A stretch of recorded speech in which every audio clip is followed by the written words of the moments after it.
Georges-Emmanuel Clamencier avait déjà publié beaucoup de livres auparavant, des poèmes, des essais, d'autres romans, dont un gros roman qui s'appelait Le Pain Noir.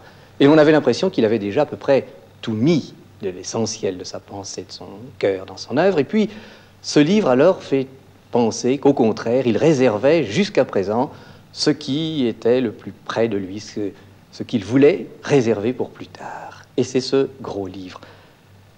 Georges-Emmanuel Clamencier, ce livre, vous l'avez appelé « L'éternité pour un plus un jour ». C'est un très beau titre. C'est un titre symbolique. C'est le thème de votre livre. Oui, c'est un titre symbolique, mais c'est aussi qu'il ait choisi ce titre parce que, comme il vous plaira, soutient par sa féerie et par sa magie toute la première partie du livre, puisqu'aussi bien, vous savez que ce sont des jeunes, des groupes de jeunes, vers les années 34, 36, qui répètent comme il vous plaira et qui jouent cette pièce de Shakespeare. Et c'est pourquoi je vous rencontre sur une scène maintenant. Voilà. Et le thème, en effet, du titre, L'éternité plus un jour, m'a semblé être le thème central de ce livre qui, par ailleurs, a peut-être beaucoup de chemins divers et multiples.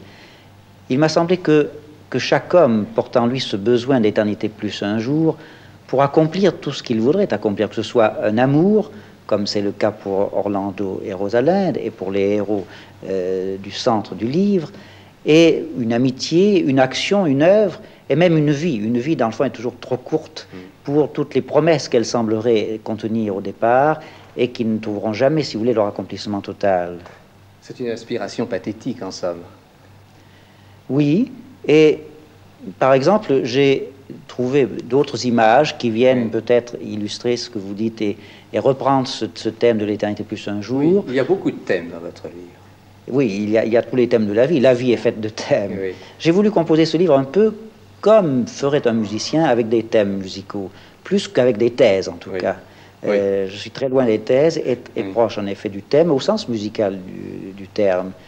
Et c'est ainsi que une autre image pour moi de l'éternité plus un jour, c'est celle d'un couple de gisants que j'ai toujours regardé avec beaucoup d'amitié et de tendresse à Limoges, ma ville natale, et même encore lorsque chaque fois que je vais là-bas, que je reviens là-bas, je ne manque pas d'aller rendre visite à ce couple de jeunes époux du Moyen-Âge.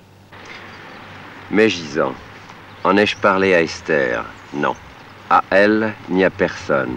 Jamais.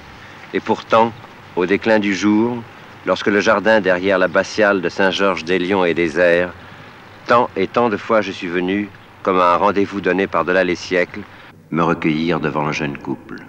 À vrai dire, cela a été difficile, la préparation du livre, pour arriver à cette apparente, peut-être, simplicité qui est celle de la vie.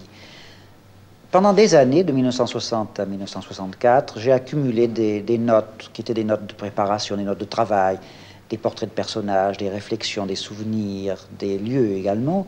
Mais j'étais hanté, habité par mes histoires, mais je n'arrivais pas à nouer et à faire vivre ensemble tous ces personnages, à les grouper autour de lieux et autour de lignes centrales.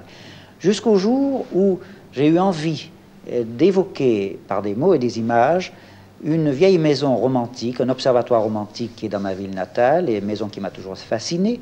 Et du jour d'avril 64 où j'ai eu l'idée de faire cela, d'écrire une page sur cette maison, tout a démarré. C'est-à-dire que certains personnages se sont mis à vivre dans l'observatoire, d'autres, qui sont Henri Verrier, le narrateur, et sa famille, se sont placés dans la maison d'en face. Et dorénavant, j'avais le pivot central et la vie s'est organisée, comme dans la vie même, autour de cet observatoire.